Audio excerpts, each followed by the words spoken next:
Michael Saylor has built a $76 billion Bitcoin empire by bending Wall Street to his will. Some call it genius, and some other people call it financial engineering. Others may call it reckless. And it looks like leverage wrapped in a bow. His stretch mechanism is the topic of the video today, and it's turned a dying software company into the world's largest Bitcoin holder, about 628,000 coins and counting. But here's the question that can define Bitcoin's next cycle. Is this the boldest financial innovation of our time, or a house of cards waiting to collapse? I want to break down exactly how this machine works and why it has certain critics terrified. Saylors Strech is basically financial jujitsu, using other people's money to buy more Bitcoin than you could ever pretty much afford. Think of it like refinancing your house every time prices of homes go up. Except he's doing that with Bitcoin in this stretch financial mechanism, and Wall Street is writing the checks for it. The flywheel strategy literally is rebranded from MicroStrategy, raises money through debt, stock sales, and these fancy convertible notes. They buy Bitcoin, Bitcoin goes up, their stock price explodes, even faster than Bitcoin itself. The higher stock price lets them raise even more money at a better valuation. Essentially, this is a rinse and repeat process. The numbers in this process, though, are insane. In 2025 alone, they've raised over $10 billion. Their biggest move is a $2.5 billion stretch preferred stock offering in July that bought them about 21,021 Bitcoin in one singular shot. The one kicker here, though, is that MSTR doesn't just track Bitcoin, it amplifies it. When Bitcoin went up 25% this year, MSTR jumped 30%, even after diluting shareholders. It's like a leveraged Bitcoin ETF, except Saylor is the fund manager and there's no management fee. The one interesting thing about amplifying the price of Bitcoin, though, it also exacerbates price downturns as well. So it's an interesting thing that we see as of late. On the way up, this looks absolutely brilliant. Saylor has basically weaponized corporate finance to hoover up Bitcoin while traditional investors cheer him on. The BTC yield hit 25% by Q2 2025, meaning if you owned MSTR stock, your slice of Bitcoin per share grew by 25%. But that is the magic at hand. You're getting more Bitcoin exposure without buying Bitcoin directly. Wall Street particularly loves it because it solves a problem. How do you get massive institutional money into Bitcoin without dealing with custody compliance, headaches, and so much more? You also don't have to explain crypto to your risk committee either. You could just buy MSTR instead. And it's currently working. They now hold about 3% of all Bitcoin that will ever exist. That's not just a company position, though.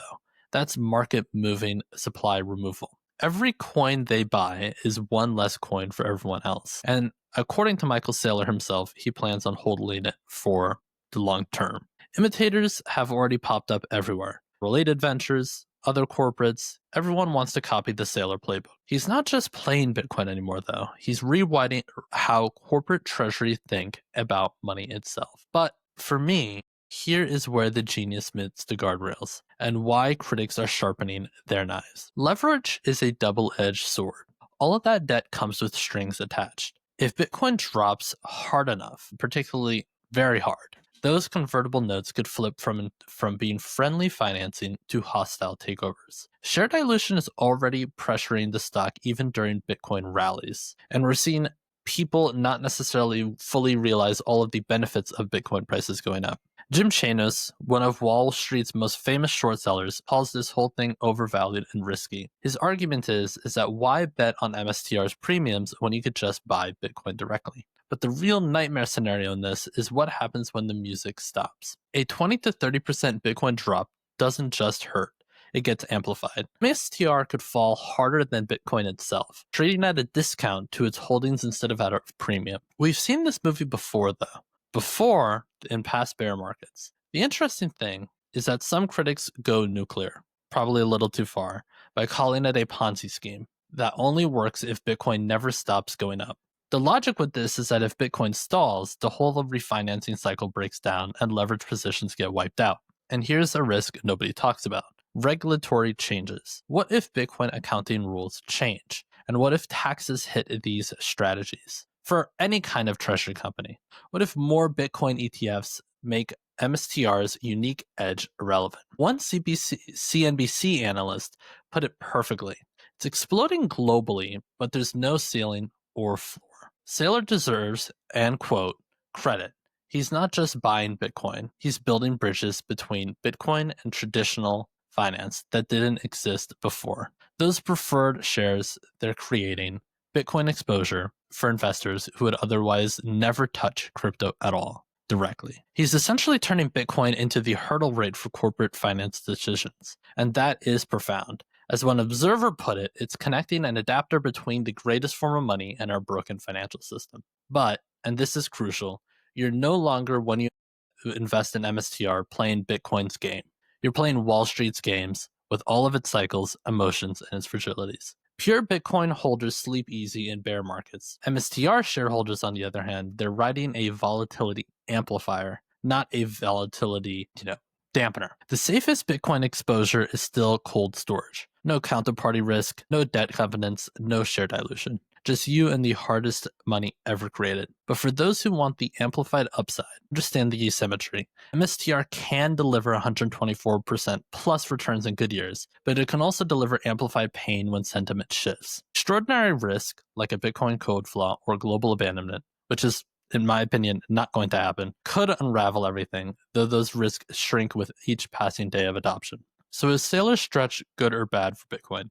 It's both, and that's exactly why it matters and why I'm talking about it.